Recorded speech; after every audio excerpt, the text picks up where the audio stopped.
આજે આપણે બનાવવાના છીએ બાજરીના લોટનું ખીચું। તો તેના માટે જોઈશે બાજરીનો લોટ, લસણ, લીલા મરચાં, જીરું, હળદર, રાઈ, લાલ મરચું અને થોડી કોથમીર અને સ્વાદ પ્રમાણે મીઠું।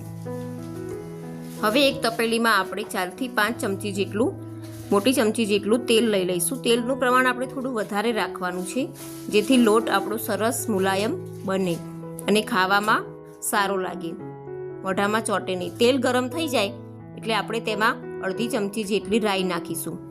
રાઈ ફૂટે એટલે આપણે તેમાં જીરું ઉમેરશું।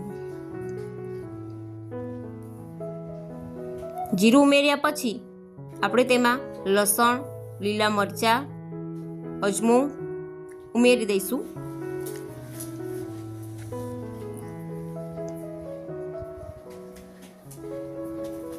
વઘાર બરાબર થઈ જાય એટલે તેમાં આપણે 1.5 ગ્લાસ જેટલું પાણી ઉમેરી દઈશું।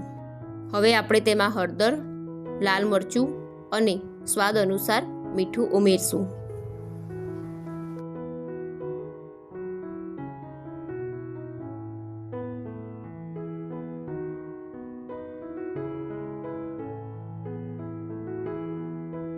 બધી સામગ્રી ઉમેર્યા પછી આપણે વેલણથી મિક્સ કરી લઈશું।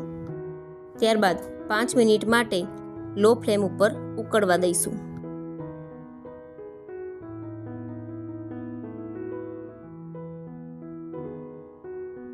પાણી બરાબર ઉકળી જાય પછી આપણે તેમાં થોડો થોડો બાજરીનો લોટ ધીરે ધીરે ઉમેરતા જઈશું। ત્યારબાદ વેલણની મદદથી લોટને આપણે સારી રીતે મિક્સ કરી લઈશું। લોટને આપણે વેલણની મદદથી ધીરે ધીરે મિક્સ કરવાનું છે, જેથી લોટના ગઠ્ઠા ના પડી જાય। લોટ બરાબર મિક્સ થઈ જાય એટલે આપણે તેના ઉપર ઢાંકણ ઢાંકીને લો ફ્લેમ ઉપર 5 મિનિટ માટે ચડવા દઈશું। હવે આપણે ગેસને બંધ કરી દઈશું। જુઓ, આપણો વઘારેલો બાજરીનો લોટ હવે તૈયાર છે। તેને બાજરીનું ખીચું પણ કહે છે। આ વાનગી 10 મિનિટમાં ઝડપથી બની જાય છે। અમારો વિડીયો ગમ્યો હોય તો અમારી ચેનલને લાઈક કરો, શેર કરો, સબસ્ક્રાઈબ કરો।